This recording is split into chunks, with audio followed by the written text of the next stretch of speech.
Welcome to the Healthy Habits for Active Aging podcast with your hosts, physical therapists Dr. Michael Gorman and Dr. Lauren Bennett. This podcast will discuss a variety of health-related topics focused on educating the aging adult, allowing for an active lifestyle no matter the age. Don't forget to rate, subscribe, and share. Enjoy the show.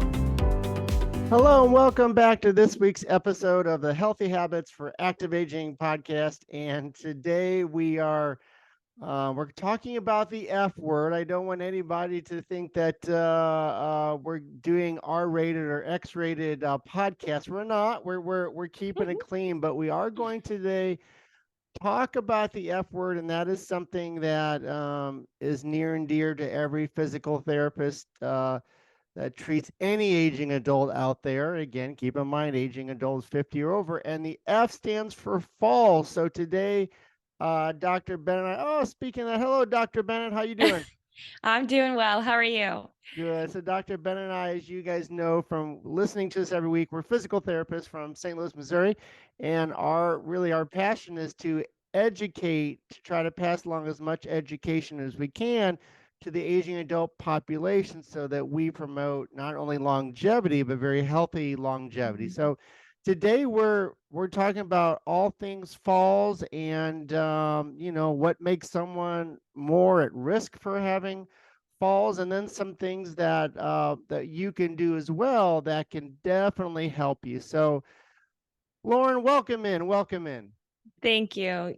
Yes, this is something I would say working in physical therapy, most of us, after talking with people, probably fear this, have unfortunately experienced it yourself, or even worse, sustained an injury from it, or even just hate talking about it. So Dr. Gorman and I thought that we would do several episodes on just some statistics of falls, so you know, like where you stand. Some of this stuff was pretty interesting to me. When and how should you start working on balance, and just kind of the importance of it. And so we'll also talk about like what your balance stems from.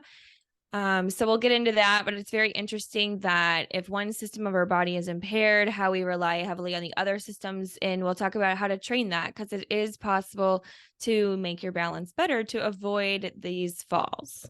Absolutely. So. And there's actually, I know we're going to be talking about it, so I don't want to give anything away, but there's really three systems that make up balance. And it's very common for two of those three, or if not all three of those things, to decline as we age. But it's so important to understand. It's funny, we were over with some friends last night and we were talking about golf, and I love golf. And the gentleman I was talking to, he was about 60 or so. So he was talking about how his drives, he can't hit the ball as far. And, he goes, that's just to be expected. I said, is it really to be expected that at age 60, you're not hitting it as far as you were a few years ago?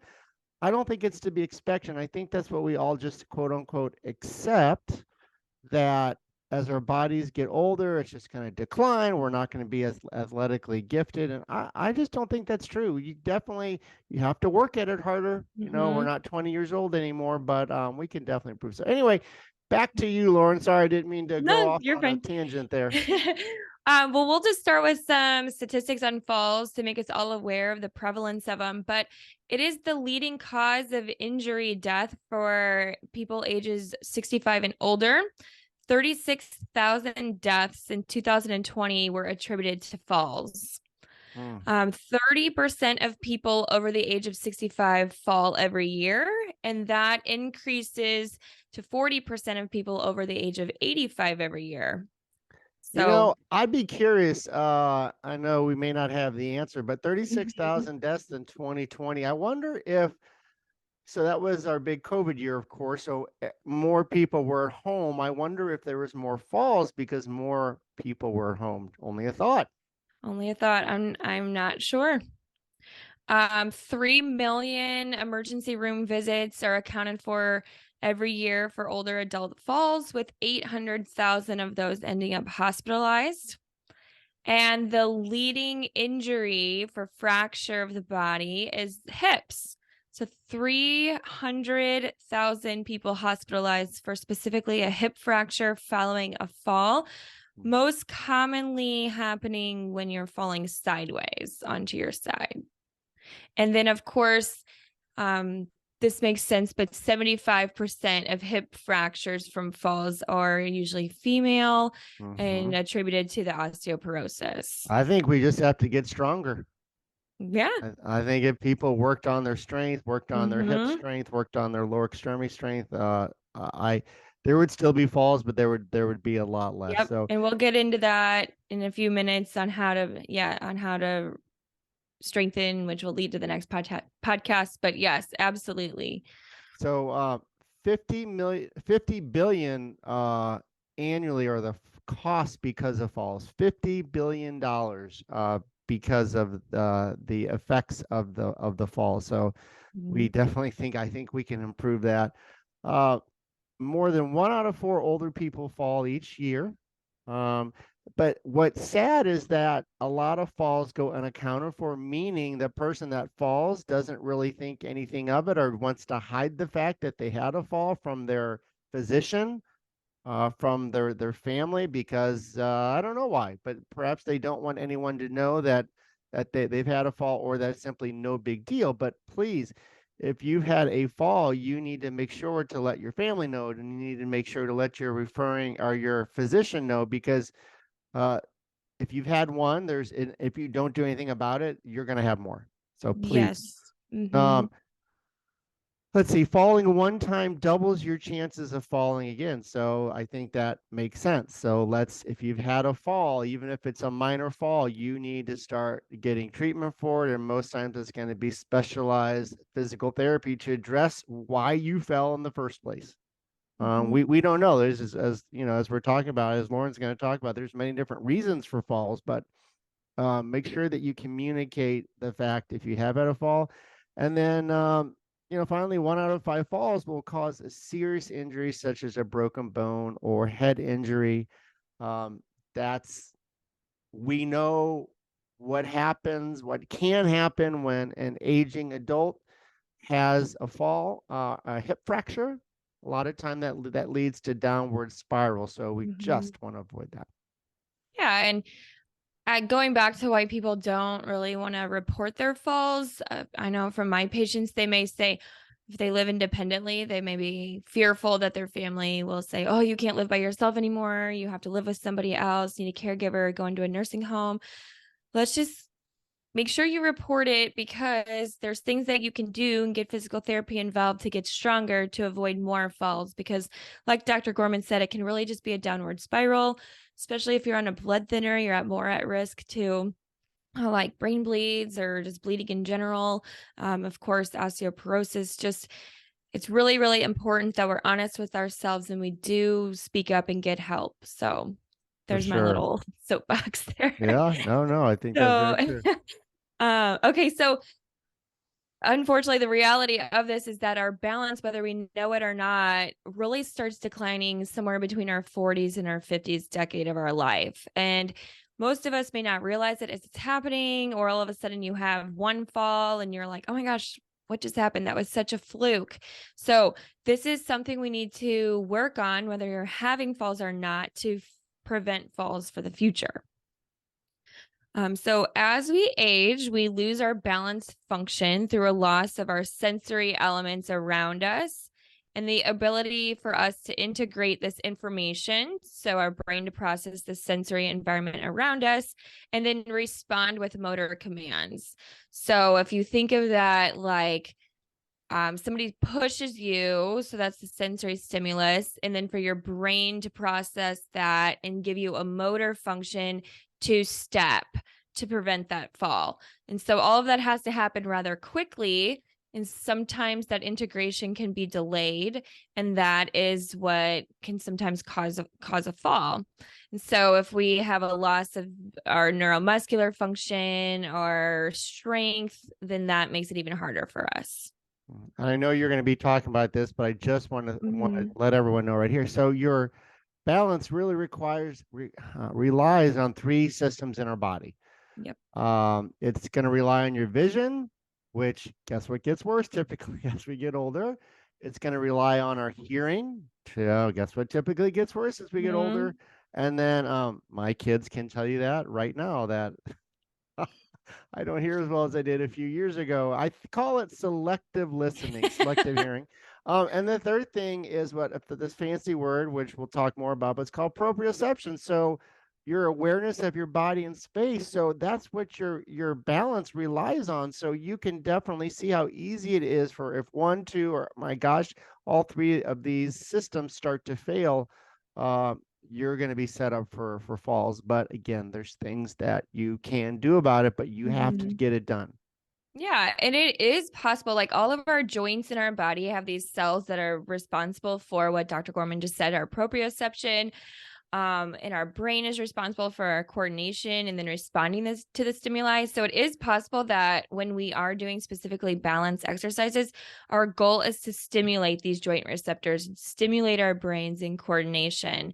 And so honestly, when you're doing these balance exercises, we'll get into it more, but you need to fail more than you are able to do it easily. Like if it's too easy, then it's not really as purposeful. So you definitely need to fail more than you succeed, but we'll get into that a little bit more. But next we'll go over like what contributes to being more likely to fall. What are the risk factors? Because when we say these risk factors, it's really crazy to believe if you have 0 risk factors that we're about to go over, you are already have an 8% chance risk of falling. Like today, myself going outside, that to me, that seems high. But I guess things happen. But for every risk factor that you may have on this list that we're about to say, this risk doubles. So if you have 1 risk factor on the list, you have like 16% chance of falling. And then it increases up to 78% if you have 4 of these on this list. So All Dr. right, Gorman, so you want to go over the list? Yeah, let's get started with this. First of all is lower body weakness. Oh my gosh, Dr. Bennett, that's right up our alley. We can help Yes. every person out there improve their lower body strength. So that's the first thing. Next thing is vitamin D deficiency. Leading to osteoporosis. Yeah. Yes. And Yes. then we have difficulty with balance. Well, that's that's Obvious. common sense there. Blood pressure changes. There's something called orthostatic hypotension, which is where your blood pressure when you're laying down is normal, and then when you go to stand up, it significantly drops. In fact, funny aside here, I was treating a patient last week or 2 weeks ago, and for the first, I think it's the first time in my career I did an orthostatic hypotension test. Oh. And I had not ever actually done it real patient, so it was quite intriguing. But so that's I'm not gonna say it's very common, but that can be a huge cause of falls. If your blood pressure drops when you go to stand up and you get lightheaded, wow, yeah, you're gonna be set up for a fall. Yes, and I would say that, a lot of my patients will complain that they're dizzy or lightheaded, especially upon standing up. So topic for a different day, but I always have to say, okay, is it positional? Like, is it vertigo? Do you check your blood pressure daily, consistently? Do you keep a log? Are you reporting this to your doctor? These are all things because I've had patients too where have been on the same blood pressure medication forever, and then they recently lost weight, and that prescription sometimes need to change. So, talk with your doctor sooner rather than later if you're feeling lightheaded because that can lead to a fall. Also when Dr. Gorman mentioned the lower body weakness and you're like, okay, well, do I have that or not? Like, I don't really know. I say the most functional thing, especially as a PT, is the ability to stand up out of a chair. So if you struggle to stand up, need help standing up, or you definitely have to use your arms to get up out of a chair and you just cannot stand up, I would say you would qualify for lower body weakness. Do you agree? Yes. Okay. It's Okay. Yep, and that's such a functional thing that unfortunately, that and getting up from a floor, 2 things that people begin to lose the ability to do that. And with every patient of mine, whenever possible, I want to make sure they get on and off, get down on the floor and get up from the floor safely. Okay. Our reflexes and our coordination slows with aging. That's just a known fact as well. And then the medication that we take. If you're on a sedative or an antidepressant, an antihypertensive for blood pressure medication, or sometimes an anti-inflammatory, it can either be that specific medication or the combination of medications that can lead the interruption can lead to an increased risk of fall. So it's so important you talk to your healthcare professional about your medication list, because they can figure out if the combination of them all are causing an issue. Yeah, and please make sure that every year, when if you do, and hopefully you do, but when you go to your physician for the annual physical, go over your medication list. Mhm. Make sure that your physician takes the time to go through each one of those, to A, to make sure they're still appropriate, but B, to really analyze it, because sometimes things just get prescribed and the list grows and grows and grows, and oftentimes there's not a need for it. And there's so many drug interactions that are harmful out there. So just make sure that everyone's on the up and up as far as what you are taking. Yeah. And then if we have any cognitive difficulties or problems with memory or just delayment there, then that increases your risk. I find this one to be pretty common. Bad footwear or foot pain. We may walk with a limp or an altered gait pattern that we're not used to. Footwear, where we're just wearing shoes that are slip-ons with no back. So that's just a problem. Easy to fix. And then we'll get more specific into this after our commercial, but home hazards are really common, of rugs that just fly out from underneath us, things in the way, wires. So we'll get into that. But like we said, a cluster of these risk factors significantly can increase your risk of falling. And healthcare providers are really good. This is their forte. They're really good to come in, especially as physical therapists, to assess your shoe wear, your home environment, your medication list. Talk with your doctor about your bone density. All of these factors, just you have to think of it all. It's just not one thing. So ask for help. Enroll into an exercise program. We'll get into that into our next podcast to increase your strength. But please, please, please think about where you stand on this risk factor list to help you age and healthy longevity. No falls. Yeah. After after hearing all these risk factors, I'm just not shocked that there's so many falls out there. And but again, there's things that can be done about it, but we gotta work on it. So, all right, well, let's take a commercial break. We're going to hear a 30-second commercial from our wonderful sponsor, iMove PT. They are a mobile physical therapy company that started in St. Louis and is now spreading throughout the whole United States. We provide one-on-one care to our patients in the location that they want. So let's go to commercial break and have a lot of good information for you after the break. iMove PT is proud to be the sponsor for the Healthy Habits for Active Aging podcast. iMove PT is a mobile physical therapy company based out of St. Louis, Missouri, and expanding throughout the United States. We bring a unique one-on-one physical therapy experience to the privacy, safety, and convenience of our patient's home, office setting, or the location of their choice. For more information about iMove PT, please go to www.imovephysicaltherapy.com or feel free to email us at info@imovephysicaltherapy.com. Have a great day. All right, welcome back to this awesome episode of the Healthy Habits for Active Aging podcast. So we are going to delve into a little bit more about things that are really easy to improve the safety of your home. There's a lot of things that you can do immediately. So there's a whole maybe 7 or 8 things we're going to go over. The first thing is just get rid of clutter. The less clutter you have around your house, the less likely you are to trip over something. So look for cords, I don't know, just any clutter. And when Lauren and I go into someone's house, and it's pretty easy to spot it. I like to say it's not hard to spot a hoarder out there because they have stuff all over the place. So that's the first thing, is just clean it up. Just clean the clutter up. That'd be a big help. The next thing is grab bars. I know that people are hesitant to put these in their bathrooms, in their showers, because of what they think it means, and oh, it's going to look like I'm getting older. Well, we are getting older, but we want you to be safe, and putting some grab bars right next to the toilet or in the shower can be huge help for balance and safety. And you can find a handy person that can install those, and they're pretty inexpensive.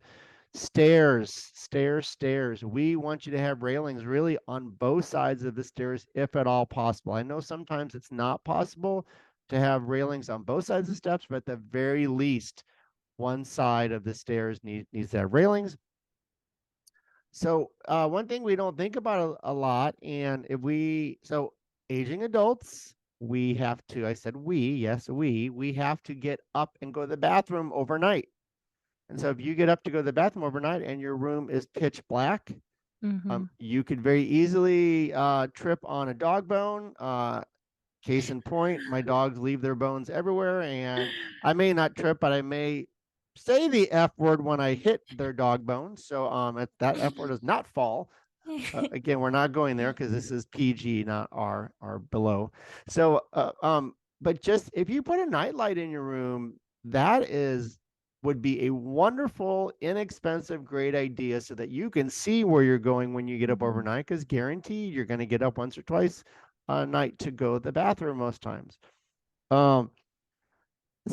Don't climb on stools. So if you have things that are in cabinets, well, we all have kitchen cabinets. Yes, we all have kitchen cabinets, but put the things you need the most often closer down to you so you can reach them.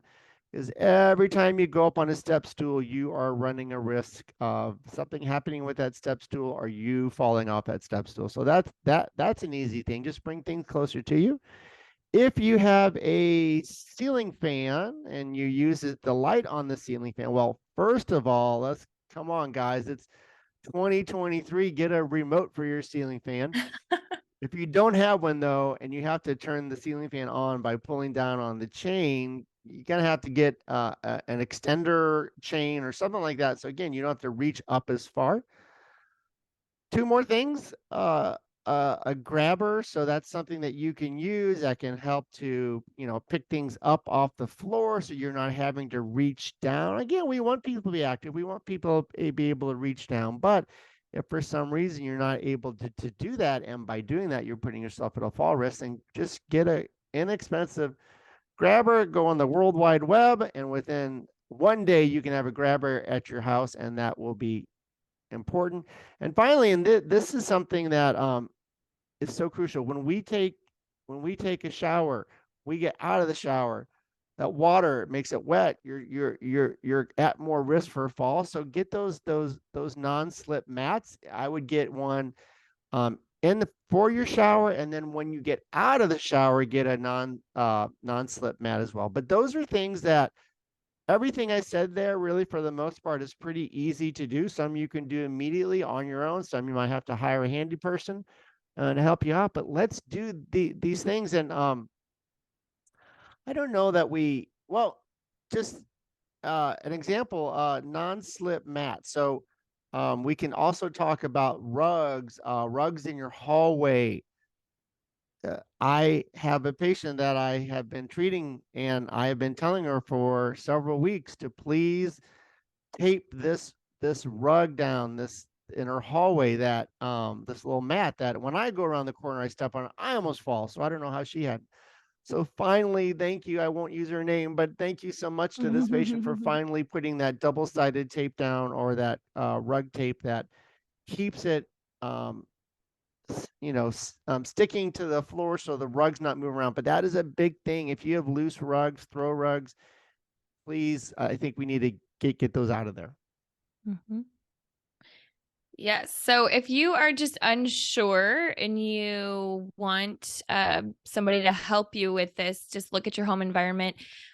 Reach out to your doctor, healthcare professional. If you are in the St. Louis area, iMove PT actually does this service as an option for you. So please reach out to us. Like we always say, at our info@iMovePhysicalTherapy.com. We would really be happy to help you all, because we want to reduce your risk of falls as well. And not So only St. Louis, but also Metro East Illinois, and also I Move PT has 3 franchisees. Dr. Craig Lee is in Kansas City, Dr. Tyler Trumbo's in Tulsa, and Dr. Jamie Wilson's down in Joplin. So they are more than happy as well to provide this, in-home assessment of how safe is your home and what can we do immediately. So.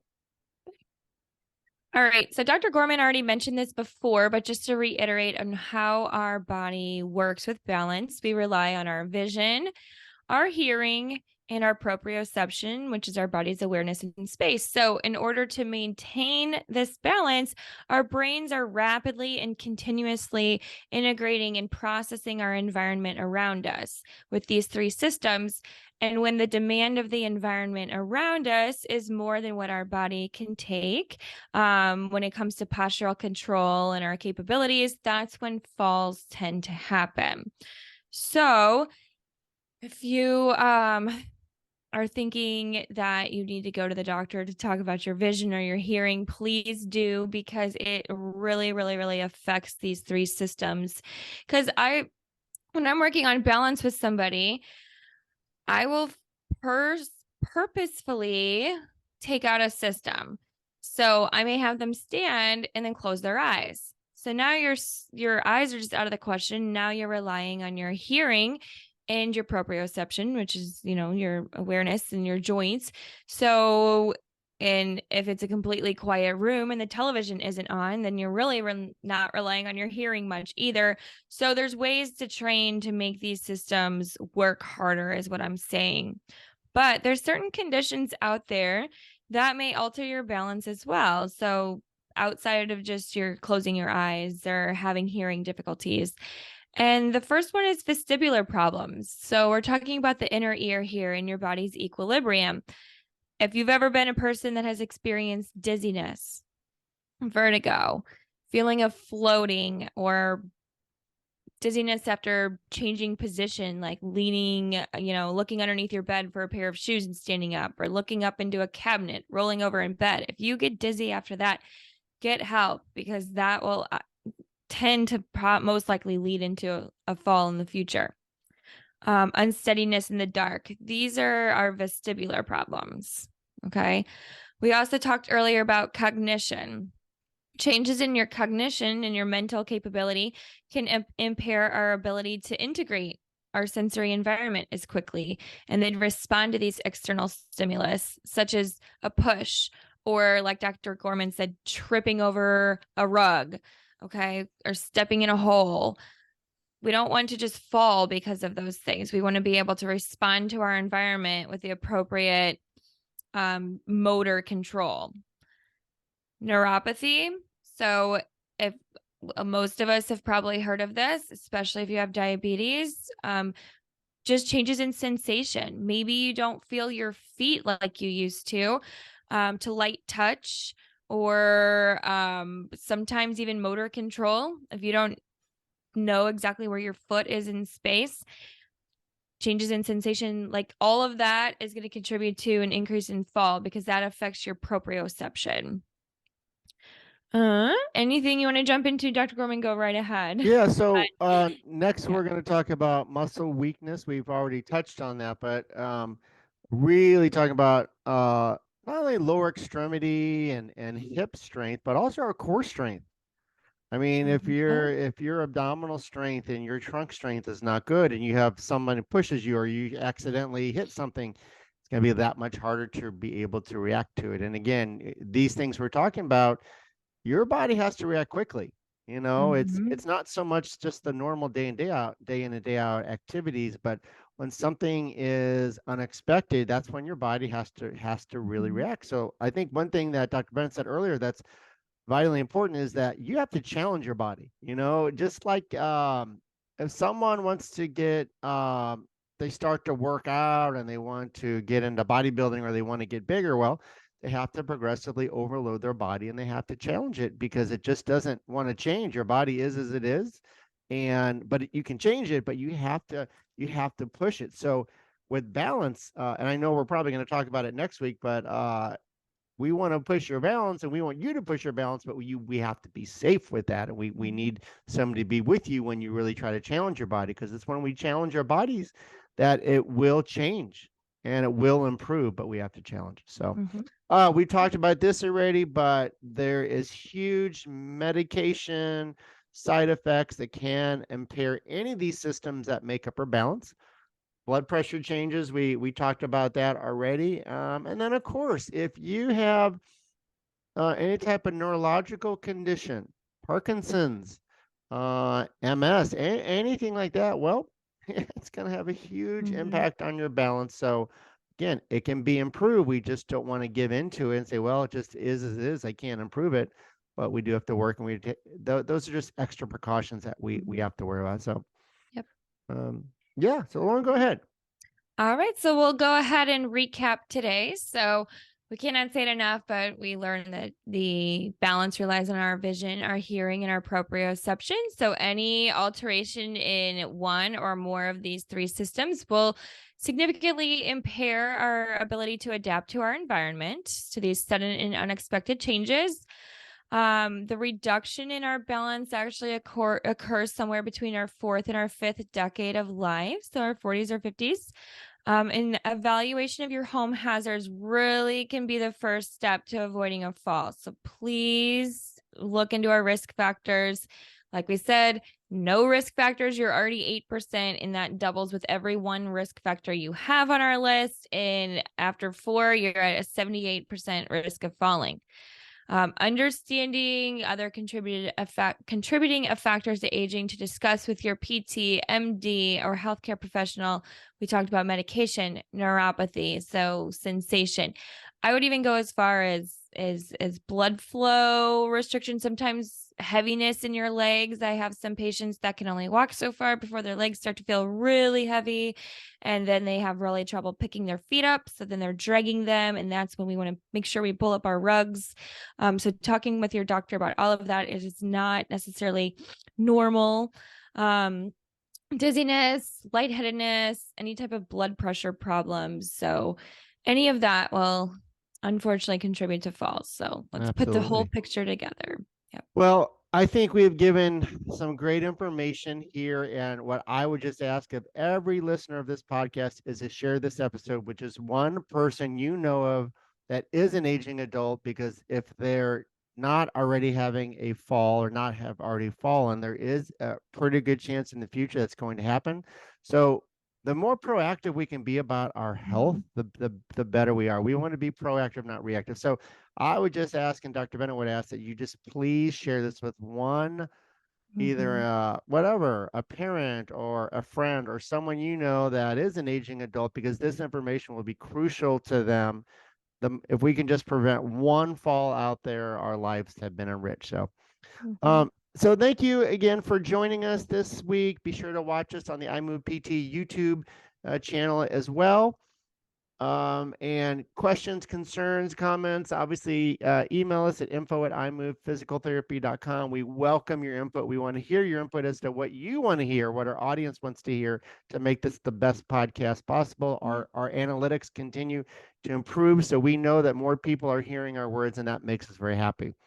We hope you have a great day. Next week, we're going to talk more about, okay, you got balance issues. What are we going to do about it from an exercise standpoint? We have some good research-driven exercise talk that we're going to go over next week. So thank you so much for giving us 30 minutes of your time, and we hope you have a wonderful week. Thank you. See you next week.